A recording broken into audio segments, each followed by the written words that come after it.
واشهد ان محمدا عبده ورسوله صلی اللہ علیہ وسلم اما بعد فان خیر الحدیث کتاب اللہ وخیر الہدی ہدی محمد صلی اللہ علیہ وسلم وشر الامور محدثاتها وكل محدثة بدعة وكل بدعة ضلالة وكل ضلالة في النار. اعوذ باللہ السمیع العلیم من الشیطان الرجیم.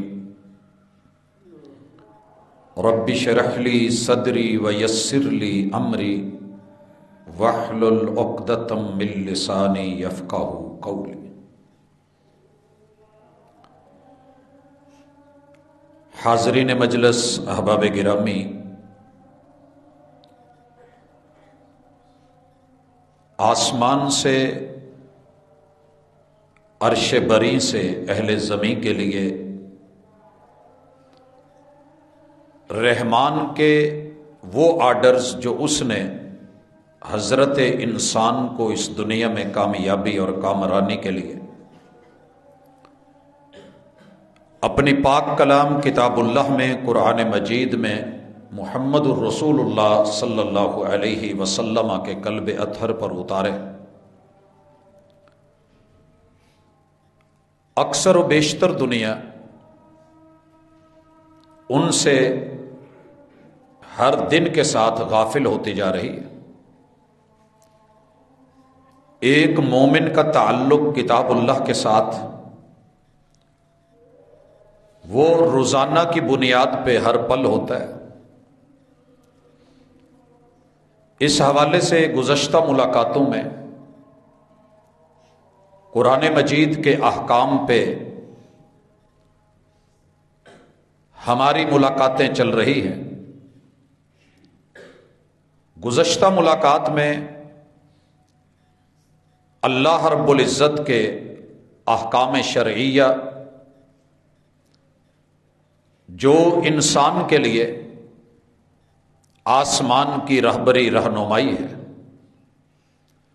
جنہیں اپنانے میں خیر اور جنہیں چھوڑنے میں انسان کی تباہی اور بربادی کا سامان ہے.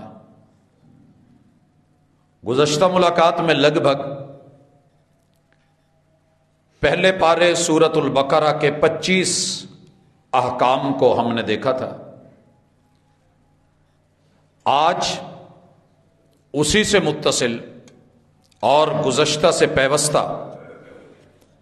کتاب اللہ کے احکام کا سفر کرتے ہیں، اس امید کے ساتھ کہ مالک جو چیز ہمیں کہہ رہے ہیں ہم ان کو ماننے والے ہیں، اور مومن کی شان ہی ماننا ہوتی ہے. میں نے ذکر کیا تھا کہ اللہ تعالیٰ کچھ احکام کتاب اللہ کے اندر سابقہ انبیاء اور امتوں کے حوالے سے بھی ذکر کرتے ہیں. انہیں بیان کرنے کا مقصد یہ تھا کہ ہم اس سے سبق سیکھیں. اسی پیرائے میں کتاب اللہ کے اندر سورۃ البقرہ میں پہلے پارے میں جو 26واں حکم ہے، اس کا ایک تاریخی حوالہ ہے بنی اسرائیل کے لیے. جب یہ سمندر کراس کر گئے اور گھروں سے نکلے ہوئے دھوپ ستانے لگی تو اللہ فرماتے ہیں وَظَلَّلْنَا عَلَيْكُمُ الْغَمَامَ، ہم نے تمہیں بادلوں کا سائبان بنا دیا.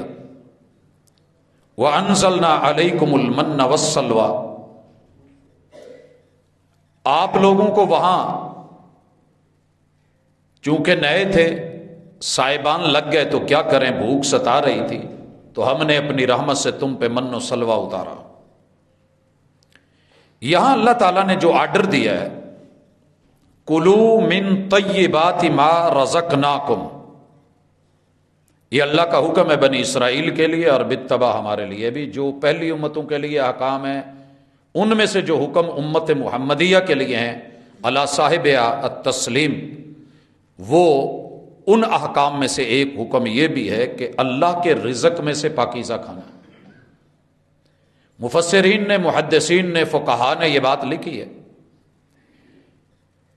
کہ اللہ رب العزت نے اس دنیا میں جو اتار کر کے اسے حرام قرار دے دیا ہو وہ ہمارے لیے آزمائش ہوتی ہے، وہ رزق نہیں ہوتا۔ رزق ہوتا ہی وہ ہے جو حلال ہو۔ اسی لیے اللہ رب العزت جا بجا جو فرماتے ہیں وہ یہی کہتے ہیں کہ کلو حلالا، حلال کھائیے، اور ساتھ میں دوسری چیز جسے دل مانے اور پاکیزہ ہو۔ اللہ رب العزت نے یہاں کلو من طیبات ما رزقناکم، من و سلوہ اتار دیا، تمہیں رزق دے دیا ہے۔ یاد رہے کہ جتنا بھی رزق اس زمین میں اگتا ہے نازل اللہ آسمان سے کرتے ہیں۔ یہ اللہ تعالیٰ کی اپنی ٹیکنالوجی اور طریقہ کار ہے۔ مالک کے اس فیصلے پہ، حکم پہ، پاکیزہ کھانے پہ آپ اور میں آج کل جن آزمائشوں سے گزر رہے ہیں ان میں سے ایک آزمائش یہ بھی ہے کہ ہم دنیا کے اندر دنیا کو دیکھ رہے ہیں کہ حلال و حرام کا امتیاز کیے بغیر لگے ہوئے ہیں اللہ کی سپرد۔ تو پاکیزہ کھانا پہلی امتوں کے لیے بھی یہی حکم تھا اور ہمارے لیے بھی پاک اور صاف۔ ان اللہ طیب لا یقبل الا طیبا۔ اور آج کے دور میں یہ بات بڑی اہم ہو گئی ہے کہ جب ہم سوشل میڈیا پہ انٹرنیشنل لیول کے پکوان دیکھتے ہیں، حلال اور حرام کے امتیاز کے بغیر کوکنگ ہو رہی ہے، خنزیر روسٹڈ بروسٹڈ دکھایا جا رہا ہے، سانپ بچھو اور وہ زہریلے کیڑے مکوڑے جو شریعت نے حرام کیے ہیں بلا امتیاز پکائے کھلائے دکھائے جا رہے ہیں، تو ان کو دیکھ کر کے بھی بسا اوقات وہ لوگ جو کم علمی کا شکار ہیں یا کتاب اللہ کے ساتھ تمسک نہیں ہے تو اس رو میں بہہ جاتے ہیں۔ تو ہمیں اپنے دوست احباب تلک، دنیا تلک، کلمہ پڑھنے والوں تلک اللہ کی کتاب کا یہ حکم نمبر 26 جو پہلی قوموں کے لیے بھی تھا، جو ہمارے لیے بھی ہے، پہنچانا بھی ہے، سنانا بھی ہے اور یاد بھی کروانا ہے۔ حکم نمبر 27 اللہ رب العزت بنی اسرائیل ہی کے حوالے سے ان لوگوں کو حکم دیا گیا کہ فلاں بستی میں چلے جاؤ، فلاں شہر میں چلے جاؤ۔ یہ اللہ کا حکم، اللہ تعالی جب کسی قوم کو کسی بات کا حکم دیں، یہاں ہمیں کیوں بتایا گیا کہ تمہاری یہ آبادیاں اللہ کی طرف سے ہیں۔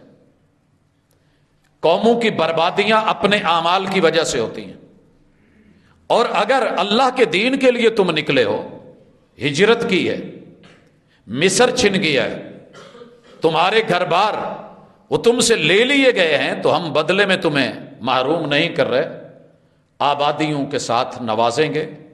جانا تمہارا کام ہے، بندوبست کرنا ہمارا کام ہے۔ بس اوقات انسان بڑی جلدی رنجیدہ ہو جاتا ہے کہ میرے گھر کا کیا بنے گا، میری آل کا کیا بنے گا، میرے بچوں کا کیا بنے گا۔ حضرات اگر آپ تصاویر دیکھ رہے ہیں غزہ میں، وہ بارش کے پانیوں میں، وہ کیچڑ میں، وہ دلدلوں میں، وہ برف باری اور سردیوں میں، وہ بچے جو دنیا کے بڑے بڑے گوہر اور موتی اور سیم و زر اکٹھے کر لیے جائیں، ان سے بھی کہیں قیمتی اور کہیں حسین و جمیل ہیں، تو ان کے ساتھ جو ہو رہا ہے یہ وہی علاقے تھے، یہ وہی جگہ تھی۔ تمہارے ساتھ بھی ہو سکتا ہے، لیکن اللہ کے لیے نکلو گے تو ہم حوصلے بھی دے دیں گے، ہمتیں بھی دے دیں گے۔ زندگی ہمارے ہاتھ میں ہے، لہذا تمہیں ماننا ہے۔ اللہ رب العزت کہتے ہیں کہ ہم نے ان کو کہا تھا، لیکن جب انہیں پاکیزہ کھانے کا کہا، وَمَا ظَلَمُونَ وَلَكِنْ كَانُوا أَنفُسَهُمْ يَظْلِمُونَ، اچھے کو چھوڑ کے برے کی طرف، رب کی پسند کو چھوڑ کے ذاتی من پسند کی طرف بڑھے، تو یہ زیادتی انہوں نے خود اپنے پہ کی ہے، ہم نے نہیں کی۔ اور یہ جو اللہ نے کہا تھا کہ بستیوں میں جاؤ، اب محنت کرو، کاشتکاری کرو، فَكُلُوا مِنْهَا حَيْثُ شِئْتُمْ رَغَدًا، اور کھل کے جہاں سے آپ کا دل کرے کھائیے، لیکن دو باتیں ضرور ہیں۔ آپ نے بستی کے مین گیٹ سے جب داخل ہونا ہے، یہاں ہم نے بات پچھلے جمعے میں چھوڑی تھی، تو آپ نے انٹری لیتے ہوئے سجدہ کرنا ہے، جھک کے جانا ہے، سر جھکانا ہے۔ اس قوم نے وہاں سے جھکنے کی بجائے، سر آگے کرنے کی بجائے سر پیچھے کر کے پہلے ٹانگیں گزاری گیٹ سے، اللہ کی نافرمانی کی۔ آج بھی ہمیں سجدے کا حکم ہے، وسجد وقترب، دن میں 37 سجدوں کا حکم۔ اس قوم نے اس سجدے سے انکار کیا، نتیجہ کیا ہوا؟ آگے چلیے، اور اللہ نے ان کو کہا تھا 28ویں حکم کے بعد 29واں حکم وہ یہ تھا کہ وقولوا حطہ، رب نے جو بول سکھائے ہیں بول مت بدلنا۔ ہم نے اللہ کی مناجات کو، رب کے قرآن کو، احکام کو اپنی مرضیوں کے لیے بدلا ہوا ہے۔ ہم نے دعائیں بدلی ہوئی ہیں، ہم نے جنازے کے وقت مرتے دم بھی رسول اللہ صلی اللہ علیہ وسلم کی سنتوں کو بدلا ہوا ہے۔ زندگی میں تو ڈر رہا نہیں، اس قدر نہ ڈر ہو گیا انسان کہ مسجدیں بتاتی ہیں کہ انسان کتنا نہ ڈر ہے۔ خیر، اللہ نے کہا حطہ بولنا ہے۔ حطت ان کا معنی تھا معافی، اللہ معاف کر دے، سجدے میں جھکو، ساتھ معافی مانگو، تمہارے جو پیچھے کمی بیشیاں ہیں، گناہ ہیں، ہم معاف کر دیں گے۔ قوم زیادہ تیز نکلی، ایکٹیو نکلی۔ اس قوم کی کیفیت بتا کے ہمیں سمجھایا جا رہا ہے، ان کے احکام کتاب اللہ میں ذکر کر کے امت محمدیہ کو سبق دیا جا رہا ہے۔ نبی مکرم صلی اللہ علیہ وسلم پہ قرآن نازل ہوا، حکم ان کو یہ تھا کہ حطتن کہو، اللہ معاف کر دے۔ انہوں نے کیا کیا؟ ہنتتن، ہنتتن، اللہ کنک چاہیے، اللہ گندم چاہیے، یہ من سلوا نہیں۔ اب جو ہے نا ہمیں وہ گندم کی روٹی چاہیے، نان چاہیے، وہی ڈوڈے کے اوپر۔ اللہ رب العزت نے جب انہوں نے یہ جملہ کہا تھا کہ کہنا ہے تو ساتھ کہا تھا نغفر لکم خطایاکم، تمہاری پچھلی خطائیں معاف ہو جائیں گی، وسنزید المحسنین، اور نیکوکاروں کو ہم اور زیادہ دیں گے۔ ابھی تو من سلوا ہے، ابھی تو کامیابی ہے اور آزادی ہے، فرعونی فوجوں پہ تمہاری جو ہے وہ جیت ہے، ہم تمہیں اور دیں گے۔ نتیجہ کیا نکلا؟ ہم نے بھی قرآن بدلا، اقبال رویا تھا، بدل دیتے ہیں قرآن کو، اور واقعی ایسے ہے۔ ہم نے اپنے اپنے مقاصد کے لیے، اپنے اپنے مسالک کو جتوانے کے لیے، اور اس میں سے اپنا جو سوچ اور ذہن ہوتی ہے اس کی عکاسی کرنے کے لیے زبریں، زیریں، شدیں، مدیں، سیاق، سباق، تفسیر، توضیح سب بدل کے رکھ دیں گے۔ مگر اللہ فرماتے ہیں فبدل الذین ظلموا قولا غیر الذی قیل لهم، انہیں جو کہا گیا تھا انہوں نے کچھ اور کہہ دیا۔ فانزلنا علی الذین ظلموا رجزا من السماء بما كانوا یفسقون، ہم نے ان فاسقوں کے اوپر پھر آسمان سے عذاب اتارے۔ ان عذابوں کا تذکرہ اپنی اپنی جگہ پہ ہے۔ اگلا حکم جو آ رہا ہے، حکم نمبر 30، وہ پیغمبر موسیٰ علیہ السلام کو ہے۔ اللہ کہتے ہیں وَإِذِ اسْتَسْقَىٰ مُوسَىٰ لِقَوْمِهِ، قوم نے جب منو سلوا کھایا اور روسٹ بروسٹ گلے میں اڑے تو کہنے لگے موسیٰ پانی چاہیے۔ یہاں اللہ نے موسیٰ علیہ السلام کو جب انہوں نے قوم کے لیے پانی مانگا تو جو جواب دیا تھا، ہمارے ذہن میں فوری آتا ہے بور کرو گے تو پانی ملے گا، ہیلا ہے تو وسیلہ ہے، یہ کرو گے تو وہ ہوگا۔ موسیٰ علیہ السلام کو اللہ تعالیٰ فرماتے ہیں فَقُلْ نَضْرِبْ بِعَصَاكَ الْحَجَرَ، پیغمبر پتھر پہ اپنی عصا اور اپنی لاٹھی اور اپنا ڈنڈا سوٹا ماریے۔ اگر بات یہاں لاجک کی ہوتی نا، آپ اور میں بھی ہوں، تو فوری یہ سمجھ آتا ہے کہ یہ کیڑیاں گلاں نے، یہ کیڑے دور دیاں گلاں نے، ڈنڈا مارنے سے بھی کبھی پانی۔ اللہ نے کہا ماریے، موسیٰ علیہ السلام نے مار دیا۔ مجھے ہے حکم ازاں لا الہ الا اللہ، اللہ نے کہا ہے میں بندہ ہوں، مجھے کرنا ہے، آگے نتیجہ اور رزلٹ وہ اللہ کے ذمے ہے۔ ایمان اتنا ہونا چاہیے۔ موسیٰ علیہ السلام نے عصا ماری، حکم کو تسلیم کیا۔ یہاں ہمیں سبق ہے کہ وقت کے پیغمبر کو بھی جو ہم کہتے ہیں وہ کرتے ہیں۔ تم پیغمبروں سے کوئی زیادہ بڑے نہیں ہو۔ اور آج قوم ایک سبق سکھا رہی ہے ملحدین، وہ نہیں جی اگر پیغمبر نے وضو کا کہہ بھی دیا ہے تو اتنی سردی میں کوئی ضروری تو نہیں ہے، جب خون جم رہا ہے تو کیا ضرورت ہے وضو کرنے کی، کیا ضرورت ہے غسل کرنے کی؟ تو انسان تو صاف ستھرا ہے، کپڑے پہنو، پرفیوم کے 2-4 پش لگاؤ، آپ نیٹ اینڈ کلین ہے۔ کہا نہیں، جو حکم دیا ہے وہ ماننا ہوگا، وقت کے نبی نے بھی مانا ہے، نتیجہ میں خود دوں گا۔ خیر، 30واں حکم پیغمبر نے مانا۔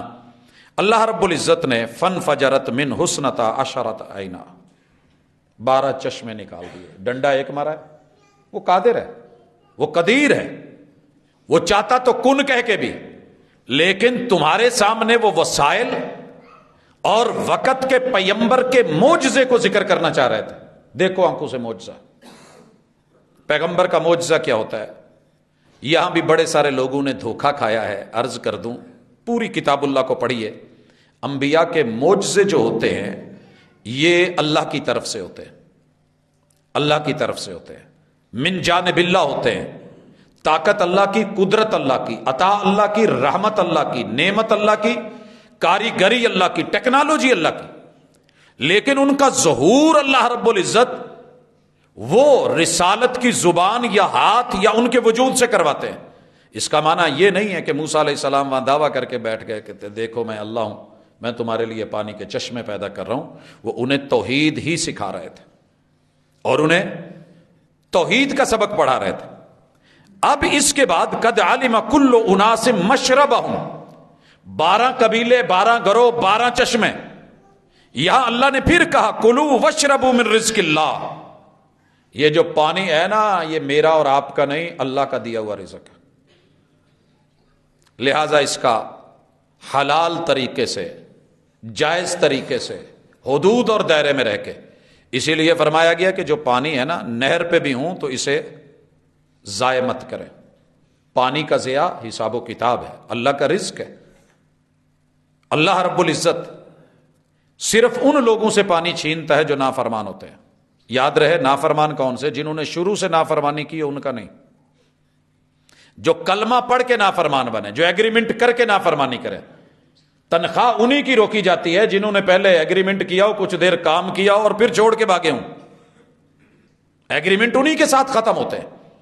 ایک بندے نے شروع سے منافقت کی نہیں، ڈائریکٹلی کہا میں نہیں مانتا، اللہ کہتے ہیں تجھے میں رزق بھی نہیں روکوں گا اور دوں گا، لوگوں سے بڑھ کے دوں گا۔ یورپ اس کی زندہ مثال ہے، کفار کے ممالک اس کی زندہ مثال ہے۔ یہ مسائل اللہ نے ہمارے ہاں رکھے ہیں تو بے شک آپ علمی طور پہ لاجک لا کے سوال کریں، بنتا ہے۔ اور اقبال نے بھی کیا تھا شکوے میں، رحمتیں ہیں تیری اغیار کے کاشانوں پر، برق گرتی ہے تو بیچارے مسلمانوں پر، تیرا کلمہ بھی پڑھیں، تجھے رب بھی مانے، تیری کبریائی کے جھنڈے بھی بلند کریں، تیری توحید کے ترانے بھی گائیں، دنیا کی باتیں بھی سنیں اور تیری طرف سے بھی سختیاں دیکھیں۔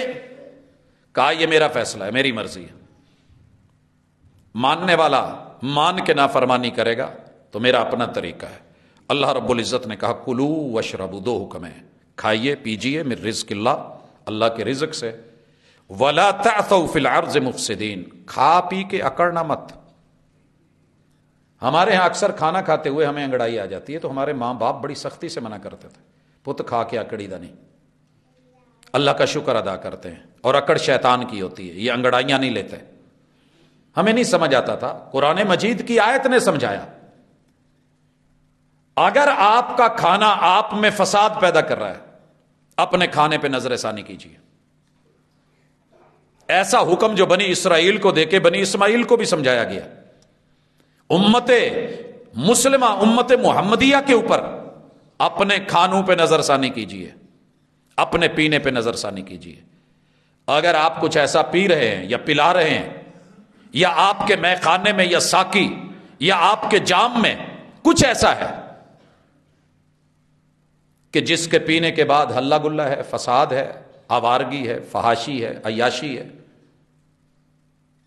شراب شباب کباب ہے، من مچلتے ہیں اور طبیعت اور مزاج بے باک ہو جاتے ہیں، شکر کی بجائے رب کی ناشکریاں اور اللہ کی نافرمانیاں اور بغاوتیں، ایسے لک میں روکیے اپنے۔ اے طائر لاہوتی، اس رزق سے موت اچھی جس رزق سے آتی ہو پرواز میں کوتاہی۔ انسان کی پرواز اللہ کی طرف ہے، انسان کا سفر رحمان کی طرف ہے۔ یا ایھا الانسان انک کادح الی ربک کدحا فملاقی، تیرا ہر قدم، ہر سٹیپ، ہر لمحہ ایک ایک گھڑی جو بیت رہی ہے تو سمجھ رہا ہے میں بڑا ہو گیا ہوں، تو اپنے رب کے قریب ہو رہا ہے، قبر کے قریب ہو رہا ہے، آخرت کے قریب ہو رہا ہے، موت کے قریب ہو رہا ہے، تو نے ہماری طرف آنا ہے، تو تیرے یہ لقمے تجھے ہمارے باغی بنا دے، تو ایسے نہیں ہونا چاہیے۔ وَلَا تَعْثَوْا فِي الْأَرْضِ مُفْسِدِينَ۔ اگر کچھ کھا کر کے، حرام کھا کے آپ موج مستی میں غریبوں کو کچل رہے ہیں اور آپ یہ سمجھتے کہ میرے پاس بڑا وافر رزق ہے، تو یہ آزمائش ہے، یہ رزق نہیں ہے۔ حرام خوری، حرام خوری، ایک لقمہ، ائمہ فقہا نے لکھا ہے، محدثین و مفسرین نے، اللہ تعالیٰ ان کی قبر منور فرمائے، جس وجود میں حرام کا لقمہ چلا جاتا ہے رب اسے اپنے سے دور کر دیتا ہے۔ اور یہ صحیح حدیث ہے رسول صلی اللہ علیہ وسلم کی۔ 4 علامتیں ہیں دعا کی قبولیت کی۔ رجل اشعث اغبر، ایسا آدمی ہے کہ یہ سفر کر کے آیا ہے، اللہ مسافر کی دعا رد نہیں کرتے، یہ مسافر ہے، اشعث اغبر ہے، بال پرا گندا ہے، جسم پہ غبار ہے، اللہ کو یہ غبار، وہ جہاد کا سفر ہو، شریعت کے لیے سفر ہو، اور مومن کا تو ہر سفر ہی ہوتا ہی اللہ کے لیے، تو اللہ تعالیٰ مسافر کی دعا رد نہیں کرتے۔ دوسرے نمبر پہ اس نے ہاتھ اٹھائے ہوئے ہیں،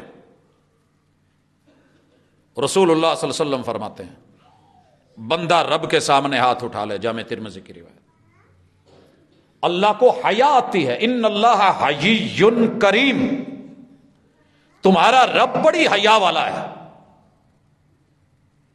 بڑا کریم اور مہربان ہے، اسے شرم آتی ہے کہ بندہ ہاتھ اٹھائے اور تیرا رب انہیں خالی موڑ دے۔ اس نے ہاتھ بھی اٹھائے ہوئے ہیں، اور اس کے ساتھ کیا کہہ رہا ہے؟ یقول یا رب، یا رب، اللہ کو اللہ کی صفتوں سے بلایا جائے تو اللہ کو اچھا لگتا ہے، بندے کو نہ نہیں کرتے، فوری دے دیتے، بندے کو دے دیتے، عطا کر دیتے۔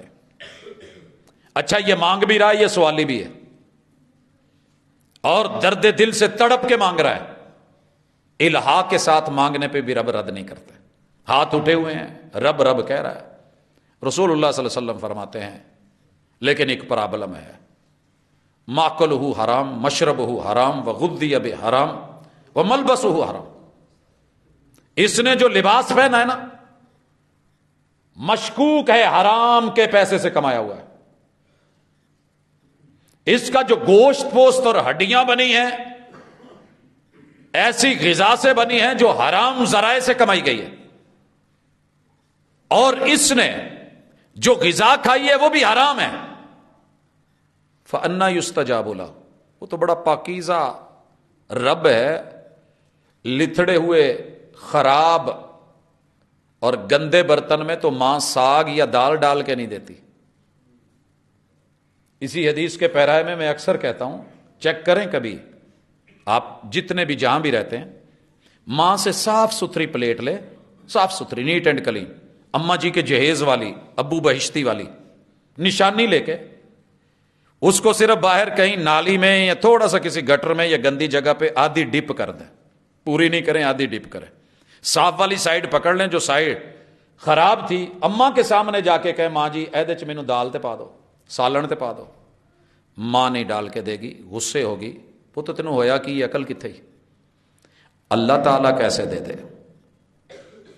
شکوے ہیں، مانگتے ہیں تو دیتے نہیں، یہ وہ فساد ہے جو انسان کے مال میں، متاع میں، جان میں، عزت میں، آبرو میں، وجود میں اور جسم میں صرف اس وجہ سے آتا ہے کہ انسان کا کھانا پینا اس نے اس پہ کبھی نظر ثانی کر کے دیکھا ہی نہیں کہ میں لا کہاں سے رہوں۔ اور یہیں پہ ایک ریکویسٹ کروں گا، پہلی مائیں بچوں کو بھیجتی تھیں تو نصیحت کرتی تھیں، پت تھوڑی لے کے آیا جے، حلال دی لے آیا جے، میں باہر تواڈے نال تے نہیں ہے گی، کمان چلے ہو زیادتی نہ کرے آجے، پت 2 نمبری نہ کرے آجے، بیٹا ملاوٹ نہ کرنا، بیٹا کسی کو دھوکہ نہ دینا۔ میں نے سگی ماں کو یہ جملے کہتے ہوئے سنے، دودھ لینے والے کے لیے آئے، حالانکہ ہم یہ چیزیں بیچتے نہیں تھے، لیکن کچھ وقت بیچ میں ایسا ہوا کہ ماں اپنے بیٹے کو کہہ رہی ہے پتر اپن جنگلاں 'چ بیٹھے ہیں، صحرا میں اکیلے ہیں، سانوں وہدا کوئی نہیں، لیکن اتنے رب جے وہ وہدا جے، چیز پیور دیا جے تو خالص دیا جے۔ کبھی میرا ضمیر مجھے کہے گا کچھ دیتے ہوئے میں مسلمان ہوں؟ میرا رب کہہ رہا ہے۔ آج فساد بپا کیوں ہے؟ کمانے والے نے کماتے ہوئے نہیں سوچا، لانے والے نے لاتے ہوئے نہیں سوچا، دینے والے نے دیتے ہوئے نہیں سوچا۔ آنے دو جانے دو، بس یہاں سب چلتا ہے۔ اور ایک بزرگ کہا کرتے تھے دنیا اتنے لنڈی بچی ساری وک جاندی ہے، ہم ایلفیاں لگا کے وہ جانور بھی قربانی کے لیے بیچ دیتے ہیں جو ہمیں پتہ ہوتا ہے کہ وہ قربانی کے لائق نہیں ہے۔ ہم ایسے دھوکے باز لوگ ہیں۔ خیر، نتیجے کیا نکلیں گے؟ آگے چلتے ہیں۔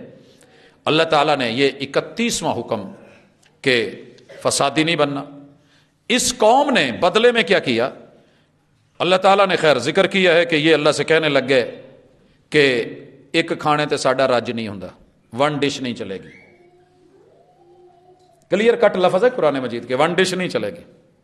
وَإِذْ قُلْتُمْ يَا مُوسَىٰ لَن نَّصْبِرَ عَلَىٰ طَعَامٍ وَاحِدٍ، یہ ایک کھانا ڈیلی ڈیلی کون کھائے؟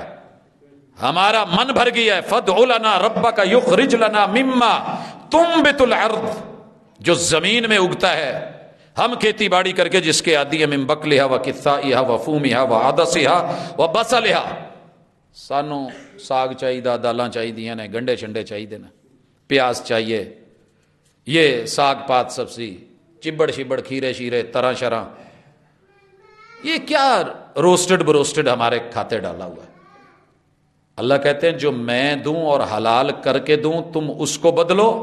یہاں اللہ نے چوٹ لگائی ہے، اتستبدلون الذی هو ادنی بالذی هو خیر۔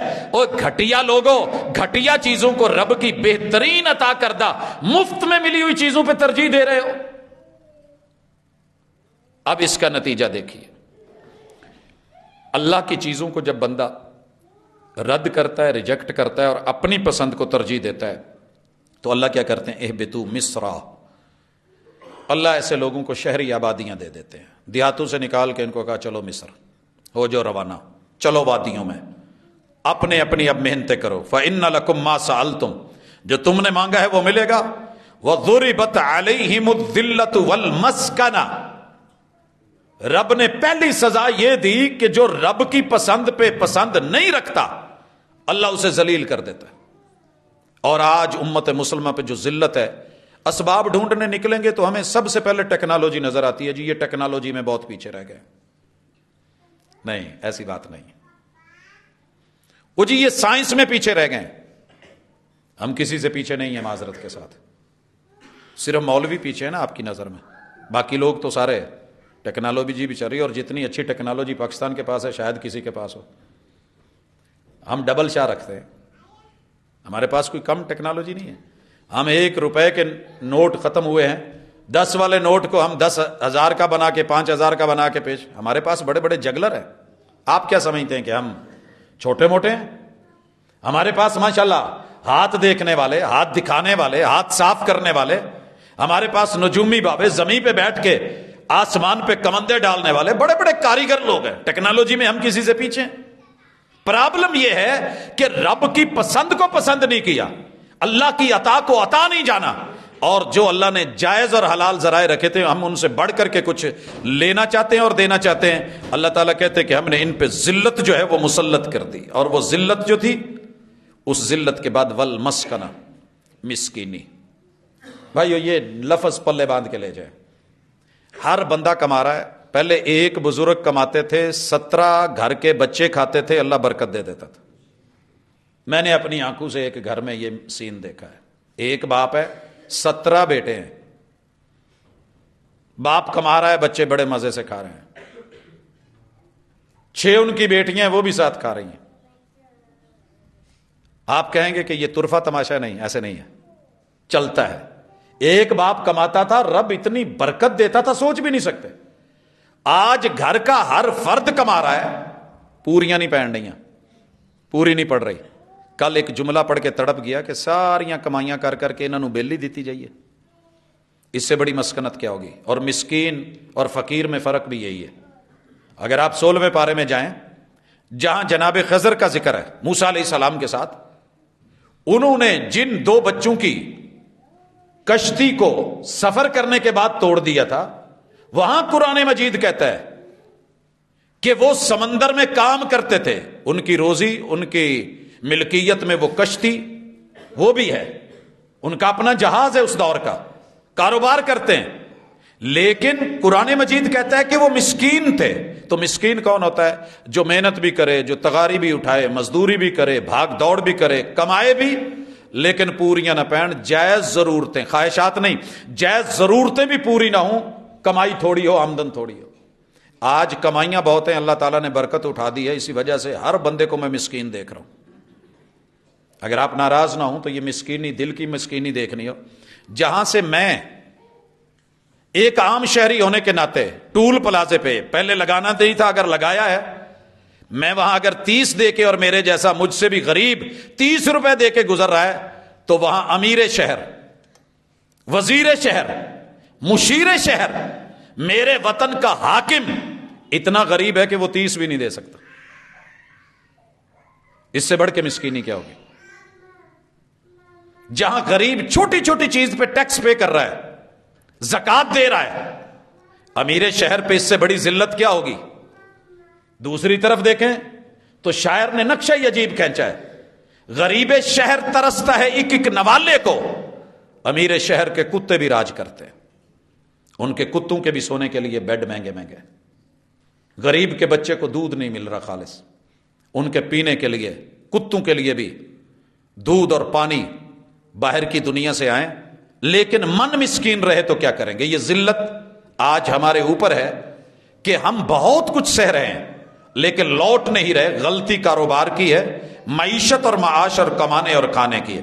وَبَاءُوا بِغَضَبٍ مِّنَ اللَّهِ، دنیاوی سزائیں تو مل رہی ہیں، مسکنت بھی ہے، ذلت بھی ہے، رسوائی بھی ہے، اور تیسری بڑی سزا کہ رب بھی ناراض ہے۔ لوگو اللہ ہم سے ناراض ہے۔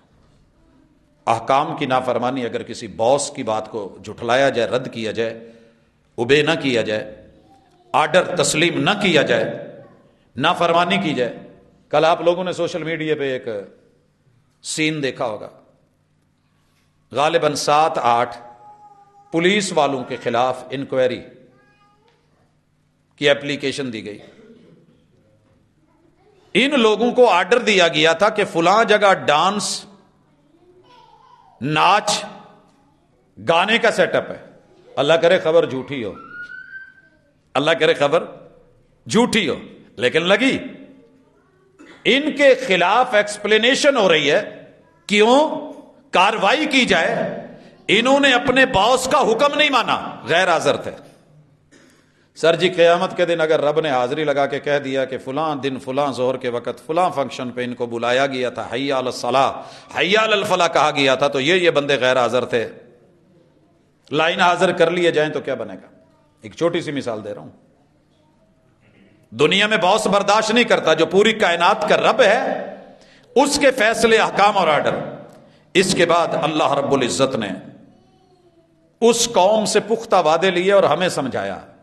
بنی اسرائیل نے پختہ وعدے کیے، میں نے ان کو ایسے رسوا نہیں کیا، ان کی شکلیں ایسے نہیں بدلی، عذاب ایسے نازل نہیں ہوئے، تمہارے اوپر بھی ہو سکتا ہے۔ مالک الملک فرماتے ہیں وَإِذْ أَخَذْنَا مِيثَاقَكُمْ وَرَفَعْنَا فَوْقَكُمُ الطُّورَ۔ یہ موسیٰ علیہ السلام کی قوم ساری لاجک مانگتی تھی، اور امت محمدیہ بیسیکلی لاجک پہ نہیں چلتی۔ کتاب اللہ کے شروع میں لکھا ہوا ہے، یہ نقطہ پلے باندھ لیں، الف لام میم ذالک الکتاب لا ریب فیہ ھدی للمتقین الذین یؤمنون بالغیب۔ ہم نے جو اس میں لکھا ہے وہ حکمتوں کے بغیر نہیں، طاقتوں کے بغیر نہیں، ٹیکنالوجی کے بغیر نہیں۔ مائکروسافٹ سے بھی مائکروسافٹ ہماری ٹیکنالوجی ہے، اس میں تم انگلی بھی اٹھاؤ تو جواب آئے گا۔ تمہارے پاس کچھ ایسی نہیں ہے، پھر بھی تم لاجک مانگو تو بات نہیں بنتی۔ دل سے بغیر دیکھے مان لو تو تمہارے لیے یہی بہتر ہے۔ اصل ایمان تو یہ دیکھ کے مانا تو کیا مانا، پھر تو آپ نے مشاہدے کو مانا، آپ نے سن کے مانا تو سماعتوں کو مانا، آپ نے چکھ کے مانا تو پھر آپ نے ٹیسٹ کو مانا، ذوق کو مانا، آپ نے چھو کے مانا تو لمس کو تسلیم کیا ہے۔ اللہ پر ایمان لانا چاہتے ہو تو وہ ایمان بالغیب۔ اچھا جی، قوم نے لاجک مانگی تھی کہ اللہ ہے تے اکھاں نال وکھا. آج بھی پاکستان میں امت محمدیہ کے بڑے سارے لوگ ایسے ہیں جو کہتے ہیں جی عذاب قبر نہیں ہوتا، اگر ہوتا ہے تو پروفیسر صاحب مولوی صاحب کہیں ہمیں بھی دکھا دیں. خیر لاجک کا جواب لاجک سے ہے، یہ نہیں کہ اللہ نے اتاری نہیں، ہر بات کی حکمت ہے، وہ عزیز حکیم ہے. اللہ علت بیان کرتے ہیں، لیکن نہ بھی بیان کرے تو ہمیں ماننا ہوگا، ہم بندے ہیں. باس سے یہ نہیں پوچھا جائے گا کہ آپ نے یہ آرڈر کیوں دیا ہے، لاجک کیا ہے. آپ نے جو مجھے کہا کہ یہ یونیفارم پہن کے آئیں، سردی گرمی اتنی ہے، تقاضا یہ ہے، میں یہ نہیں پہن سکتا. باس سے نہیں پوچھا جاتا. اللہ پوری کائنات کو چلانے والے خالق و مالک و رازق ہیں، بادشاہ ہیں، شہنشاہ ہیں. اس کی کبریائی، اس کی حکمت، اس کی مرضی، نکتہ چینی نہیں، حاشیہ نشینی نہیں. انہوں نے کہا تھا اللہ کو دیکھ کے مانیں گے، اللہ کو دیکھ کے مانیں گے. آج کا منکر کہہ رہا ہے کلمہ گو، او جی عذاب قبر دکھے تو مانے، سنائی دے کوئی مردہ روتے ہوئے تو مانے، آگ قبر میں جلتی ہوئی دکھے تو مانے کہ اندر جہنم ہے. خیر یہ میرا الگ موضوع ہے، اس کے اوپر کئی دفعہ بات ہو چکی ہے، نیکسٹ ٹائم انشاءاللہ اس پہ بھی کبھی آئے تو بات ہوگی. یہ کہنے لگے کہ تو جاتا کہاں ہے، کلا کلا جانا ہے، سانو بھی نال لائے. نبی کو کہنے لگے اکیلے اکیلے جاتے ہو، پیغمبر کی زبان پر یقین ہوتا ہے. خیر یہ ساتھ چلے گئے، قوم کے 40 بڑے وڈیرے چنے، وہاں جا کے کہنے لگے تو ہے دکھا اللہ. موسیٰ علیہ السلام اللہ کے ساتھ بات کر چکے ہیں، اللہ تعالیٰ نے کہا اچھا ان کو دکھاتے ہیں. اللہ نے کہا میں خود تو سامنے نہیں آتا، میری نشانیاں آتی ہیں. اور طور پہاڑ جو ہے ان کے اوپر یوں جھکنے لگا. تصور کریں یہ چھت ہمارے اوپر نیچے بیٹھنے لگے. میں بھول جانا ہے، جمعہ بھول جانا ہے، ایداں ہونا ہے.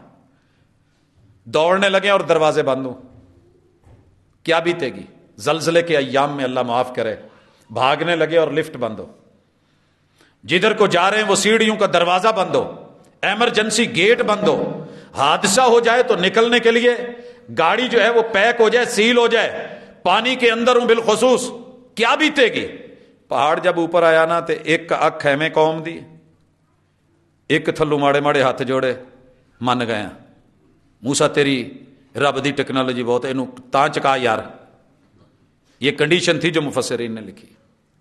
یہ تو مارن والیاں گلاں ہوئیں نا، چکا چکا من گئے. اللہ تعالیٰ نے سیدھا کر دیا، کہنے لگے پھر یہ تو نہ مناؤن والیاں گلاں سی نا، یہ تو زیادتی سی نا، اسی تو کیا سی رب وخا یہ کی ہے. اللہ اکبر اللہ اکبر.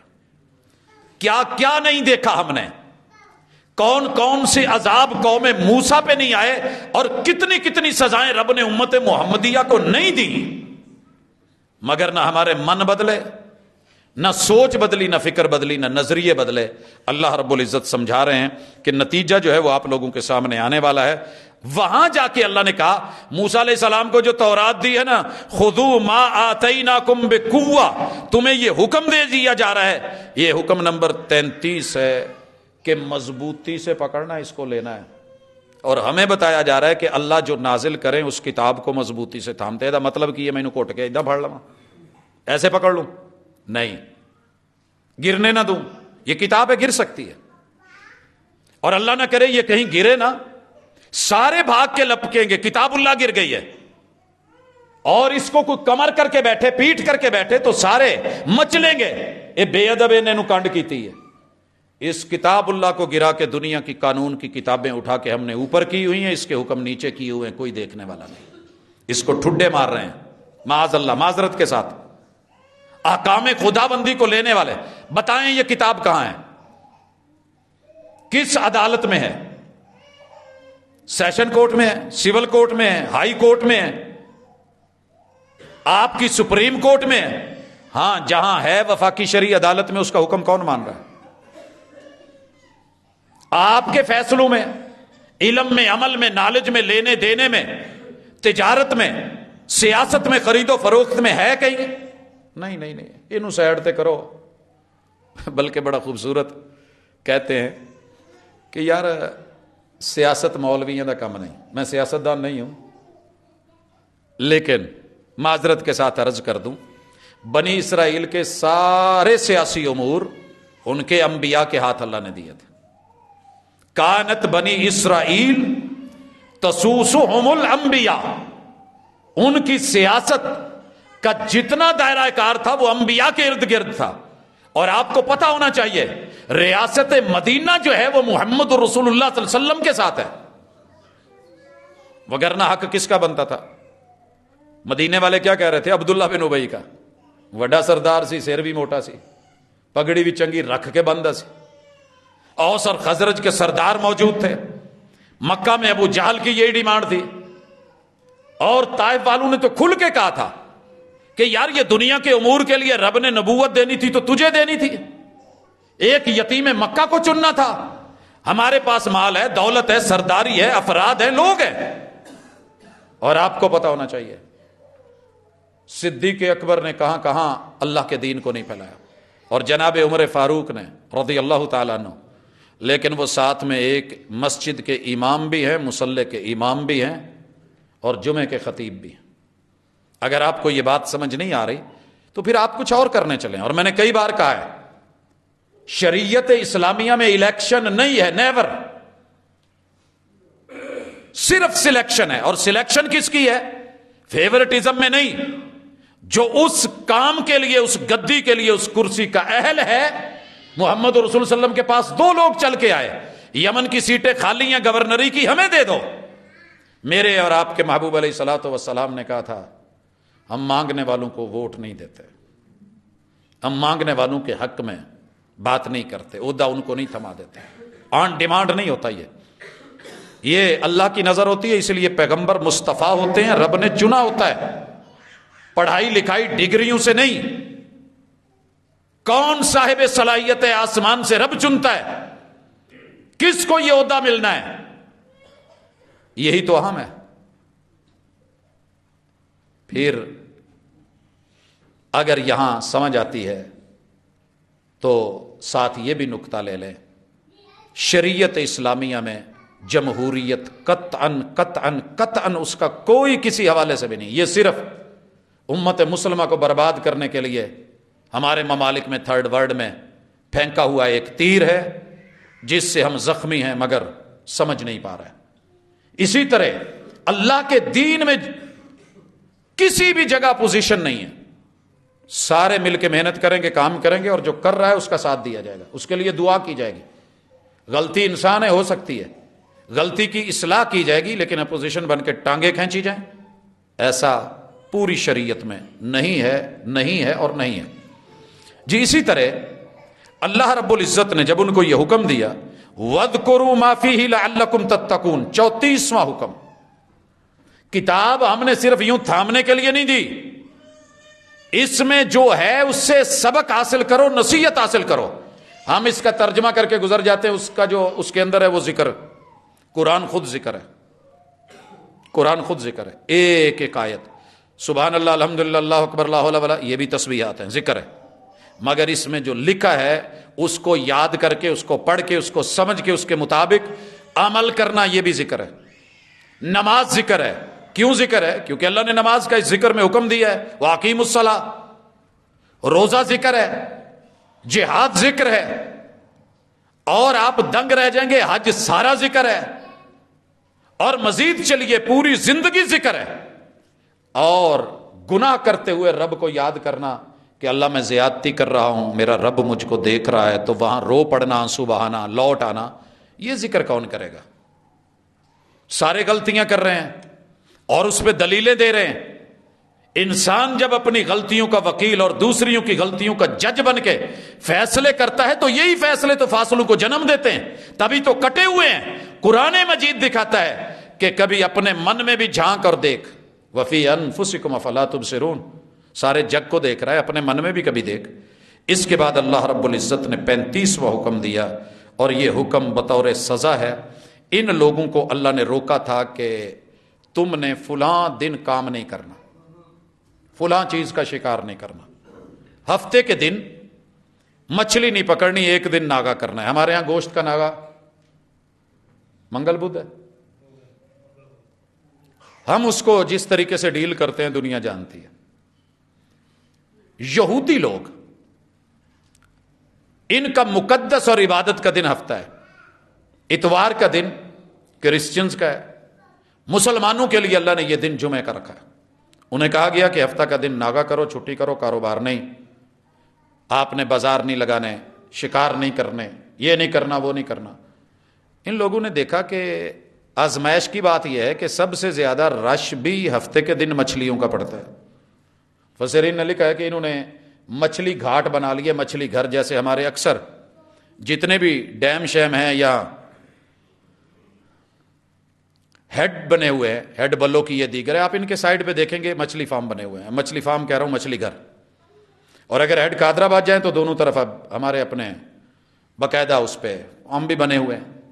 ان لوگوں نے مچھلی گھر بنا لیے کہ پانی آتا تھا دریا کا لیکن واپس نہیں جا پاتا تھا، اور اتوار کو جا کے نکال لیتے اور کہتے یہ ہیلا اللہ کے کسی حکم پر، اللہ کی کسی مناہی پر، محرمات پہ ہیلا کر کے اس کو.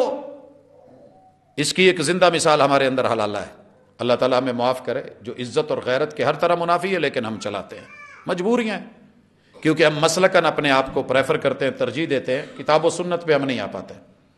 اللہ تعالیٰ نے جو ذلت ڈالی سننے والی ہے، کہا نہیں کرنا شکار. قوم نے ہفتے کے دن شکار کیا، حالانکہ کیا تو نہیں، جال تو نہیں لگائے، مچھلی گھر ہی بنائے تھے. یہاں اللہ رب العزت فرماتے ہیں، بڑی توجہ سے سنیے، ثم تولیتم من بعد ذلک فلولا فضل اللہ علیکم ورحمتہ لکنتم من الخاسرین. اس کے بعد اللہ کہتے ہیں وَلَقَدْ عَلِمْتُمُ الَّذِينَ اعْتَدَوْا مِنْكُمْ فِي السَّبْتِ. ہفتے کے دن ہمارے لا اینڈ آرڈر کی مخالفت کرنے والوں کو آپ جان چکے ہیں. اب حکم کیا دیا؟ فَقُلْنَا لَهُمْ كُونُوا قِرَدَةً خَاسِئِينَ. ہم نے انہیں کہا، آرڈر دیا، بندر بن جاؤ. یہ ہے وہ ہمارے پاس اصل. پہلے سارے انسان تھے، بندر انسانوں سے بنے ہیں، بندروں سے انسان نہیں بنا. ڈارون لاکھ چیختا رہے، اپنے نظریات پیش کرتا رہے. ہمارا جد امجد جناب آدم علیہ السلام کو بدل کے سیدہ حوا کو بدل کے کہے کہ ہم پہلے سارے بندر تھے. وقت کے ساتھ، ارتقاء کے ساتھ، تدریج کے ساتھ بال شال اڑتے رہے، چینج ہوتے رہے، دم کٹ گئی، انسان بن گئے. اللہ کہتے ہیں ہم نے ان انسانوں کو جنہوں نے ہمارے احکام کی نافرمانی کی ہے، بطور سزا انہیں بندر بنایا ہے. یاد رکھیے، جب ہمارا بچہ ہمارا فیصلہ نہیں مانتا اور شرارت کرتا ہے، فیصلہ بعد میں نے یہ جملے سنے ہیں کہ اسے کہا جاتا ہے وہ باندر دیا بچہ، وہ باندرا. اگر آپ نے سنا ہو تو یہاں بے شک سر نہ ہلائیں، دل ہی دل میں محسوس کیجئے گا کہ یہ ریالٹی ہے.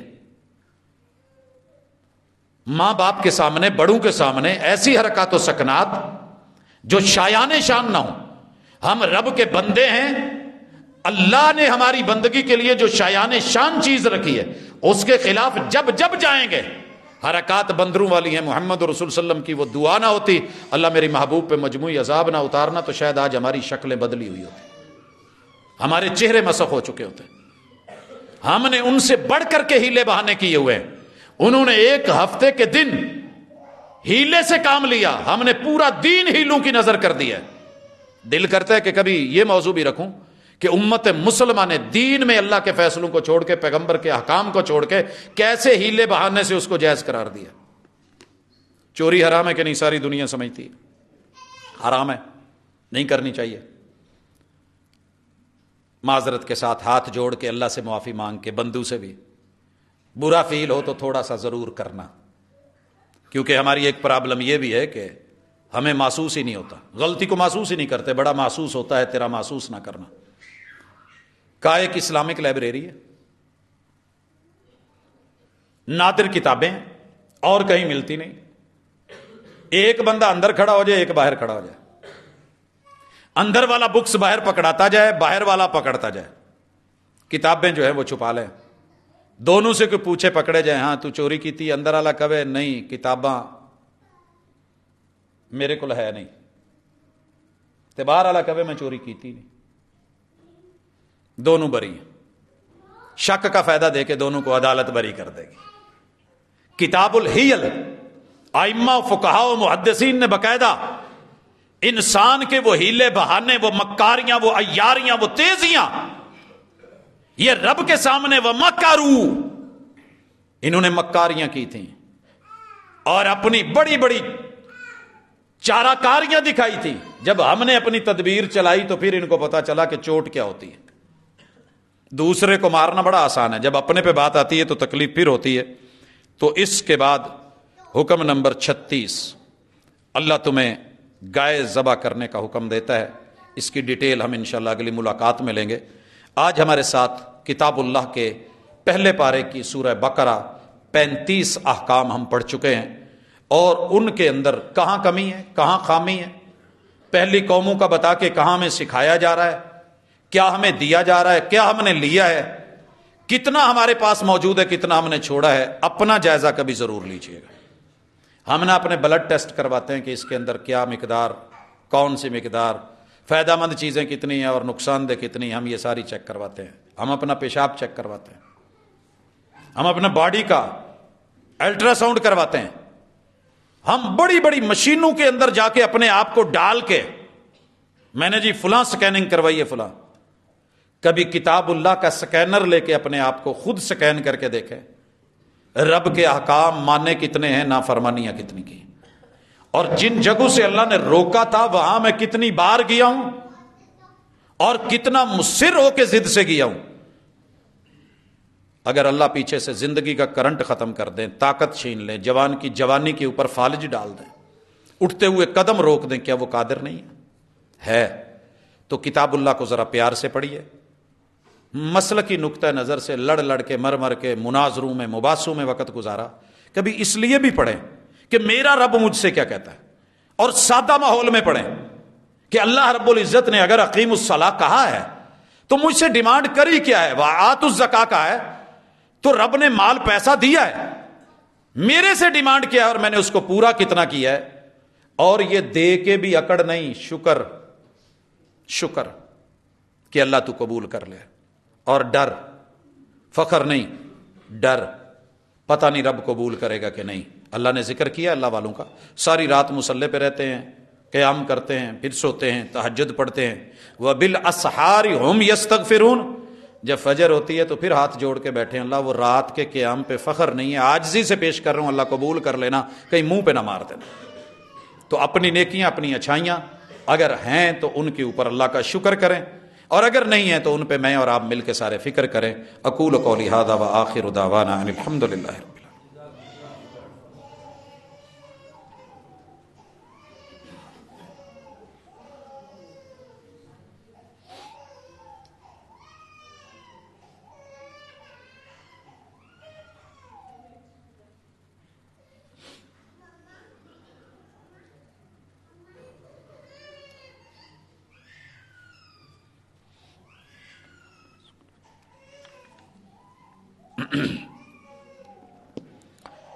ان الحمد للہ نحمده ونستعینه ونستغفره ونعوذ باللہ من شرور انفسنا ومن سیئات اعمالنا، من يهده الله فلا مضل له ومن يضلل فلا هادي له، واشهد ان لا اله الا الله وحده لا شريك له، واشهد ان محمدا عبده ورسوله۔ احباب ذی وقار، اللہ کی کتاب کے ساتھ ہمارا یہ سفر، میں یہ تو نہیں کہتا کہ منفرد ہے، کوئی الگ تھلگ ہے، لیکن سچی بات یہ ہے کہ جب ان احکام کو میں پڑھ رہا ہوتا ہوں، دیکھ رہا ہوتا ہوں، تو انسان ہونے کے ناطے، خطاؤں کا پتلا ہونے کے ناطے قدم قدم پہ کمی محسوس ہوتی ہے۔ مقصد بیان کرنے کا اپنے ضمیر کو جھنجھوڑنا ہے، کمی بیشیوں کو دور کرنا ہے۔ اگر میری دعوت کا مقصد کسی دوسرے کو گرا کے خود کو نمایاں کرنا ہے تو یہ دعوت بیکار ہے۔ اگر دعوت کا مقصد اصلاح ہے، کمی بیشی کو دور کرنے کا، اور آئینہ دیکھنے کا مقصد خاموشی کے ساتھ جہاں خرابی ہے اسے دور کرنا ہے، تو یقیناً پھر ہی جا کر کے دعوت اللہ کے ہاں کوئی معنی رکھتی ہے۔ اور یاد رہے کہ کبھی بھی یہ کوشش کی نہیں، کبھی سوچا نہیں لا علمی میں لا شعوری میں اگر کچھ ایسا ہو جائے تو اللہ تعالیٰ سے اس کی معافی مانگتا ہوں. اور یہ احکام اور نواہی ہمارے لیے آئینہ ہے زندگی کو سنوارنے کے لیے. دنیا کی زندگی 4 دن کی ہے. سردیوں میں آپ نے دیکھا کتنے جوان جو ہیں وہ اٹیک سے مر گئے، کتنے بزرگ اس دنیا سے چلے گئے. کل ہم میں تھے آج نہیں ہیں. ہماری بھی کہانی بڑی مختصر سی ہے. تو انہی ایام میں تیاری کر لیں. امتحان ہو رہا ہے، پیپر دیے جا رہے ہیں اور رزلٹ بڑی قریب آنے والا ہے. جب ہم اکیلے یہاں سے روانہ کر دیے جائیں گے، کوئی ساتھ نہیں ہوگا، تو اس کے لیے عقل مندی اور دانائی کا یہی تقاضا ہے. ایک دو سوالات ہیں معذرت کے ساتھ. جرابوں پر مسح کرنے کا صحیح طریقہ کیا ہے؟ جو لوگ کرنے کے قائل ہیں، جو نہیں قائل ان کے نزدیک کوئی طریقہ نہیں ہے. جو رسول اللہ صلی اللہ علیہ وسلم کی اس دی ہوئی سہولت کو جائز سمجھتے ہیں اور اس پہ عمل کرتے ہیں، یہ طریقہ جناب علی المرتضیٰ رضی اللہ تعالی عنہ میرے محبوب کے تربیت میں پلے ہوئے اس صحابی نے، جنہوں نے غزوات دیکھے، جنہوں نے پٹیاں باندھیں اور جرابوں کی جگہ اوپر کپڑے لپیٹے، پھٹے موزوں کے ساتھ چلے، تو انہوں نے باقاعدہ، معذرت کے ساتھ میرا پاؤں آپ لوگوں سے اگر اوپر ہو تو یوں اوپر ہاتھ گیلا کر کے ایسے پھیرا ہے اور ساتھ میں لفظ بولے ہیں، لو کان الدین بالرأی، اگر دین علی کی سوچ، فکر اور رائے کا نام ہوتا تو میں اوپر کی بجائے، ایسے جیسے سنت مسح کرنے کی بجائے، میں ہاتھ گیلے کر کے اس کے نچلے حصے پہ پھیرتا، کیونکہ مٹی گرد و غبار تو نیچے لگا ہے. لیکن دین میری رائے، میری سوچ، میری علی کی فکر کا نام نہیں، دین محمد رسول صلی اللہ علیہ وسلم کی اتری ہوئی وحی کا نام ہے. اس لیے یہ مسح اوپر کیا جائے گا. کتنی لمبی ہونی چاہیے؟ شریعت نے ایسی کوئی ماپ نہیں رکھی. یہ وہی ماپ ہے جو ہم مسواک میں رکھتے ہیں. ٹھیک ہے، جراب ہے ٹخنوں سے اوپر ہے جراب ہے. آج کل ایک ٹخنوں سے نیچے والی جراب، وہ جوتے کے حکم میں ہے، وہ اور چیز ہے، وہ جراب نہیں ہے. اور ایک ہاتھ دونوں طرف استعمال ہو سکتا ہے. جی کتنی نمازیں پڑھی جا سکتی ہیں؟ لوکل آدمی 1 دن 1 رات ٹائمنگ ہے اس کی. وضو کر کے فجر کی نماز پہن لیں، وضو کر کے فجر کی نماز کے لیے پہن لیں. 24 گھنٹوں تلک آپ کا اسی وضو کے ساتھ آگے جو آپ نے جرابیں پہنی تھیں ان پہ مسح کیا جا سکتا ہے. اگر مغرب میں جرابیں پہنی ہوں تو اگلی مغرب تلک. جی اللہ تعالیٰ جن لوگوں کو دولت عطا کی ہے، کیا وہ اپنے ملازموں پہ ظلم کرتے ہیں؟ یہ صحیح ہے؟ اور نماز بھی 5 وقت کی پڑھتے ہیں؟ میں نے کب کہا ہے صحیح ہے؟ نماز اپنا فعل ہے، الگ اللہ کے ساتھ ہے. بندوں پہ ظلم ایک الگ فعل ہے. ہم ایک جگہ پہ تھے تو وہاں ہم نے معذرت کے ساتھ، یہ قومی المیہ، ہم سب اس حمام میں ننگے ہیں، لیکن وہ موصوف جو تھے پٹھان تھے. انہوں نے ایک بہت بڑا بلنڈر کرنے کے بعد تھوڑی دیر کے بعد کندھے سے چادر نیچے رکھی اور نماز شروع کر دی. جب اس نے نماز سے فارغ ہوا تو میں نے کہا یار اس سے چند پل تو پہلے آپ یہ کر رہے تھے اور ابھی آپ نے کہتا وہ ہمارا رب کے ساتھ معاملہ، یہ بندوں کے ساتھ ہمارا. تو ہم نے اصل میں دین اور دنیا الگ کر لی ہے. جب سے یہ الگ کی ہیں ہمیں اس کا کوئی ڈر نہیں ہے. رسول اللہ صلی اللہ علیہ وسلم کی آخری وصیت یہ تھی، الصلاۃ الصلاۃ وما ملکت ایمانکم، نوکر چاکر رکھو نہیں، اگر رکھے ہیں تو پھر ان کا پوری توجہ رکھنا. الصلاۃ الصلاۃ، بندے بننا نہیں تھا، اگر بنے ہو تو بندے بن کے اپنے اوپر مالک کو بھی دیکھو اور جن کے تم مالک ہو، جو تمہارے مملوک ہیں، ان کا بھی خیال رکھنا. اللہ رب العزت جو ہے اس حوالے سے آسانیاں فرمائے. ایک اعلان ہے آفیسر کالونی کے گرد و پیش کے اہلیان کے لیے خوشخبری ہے کہ کالج روڈ پہ قرآن مجید کے معیاری حفظ کے لیے تربیتی درسگاہ اوشن آف نالج طلبہ و طالبات کے لیے ہے. نگرانی ہے قاری پروفیسر ڈاکٹر حافظ حامد حماد صاحب کی. تو ذوق رکھنے والے احباب اپنے بچوں کے مستقبل کے لیے کتاب اللہ سے جو تعلق ہے اسے نبھانے کے لیے اس کا رخ کریں. اللہ تعالیٰ سے دعا ہے اللہ میرے بیماروں کو شفا دے، اللہ دکھیوں کے دکھ دور کرے، مقروض لوگوں کی قرضوں کی ادائیگی میں آسانی فرمائے، اللہ وطن عزیز کی حفاظت فرمائے، تمام کے تمام بیماروں کو میرا مالک شفا سے نوازے. بالخصوص استاذ جی حضرت حافظ شریف صاحب حافظہ اللہ تعالی، اللہ مکمل صحت اور عافیت سے نوازے.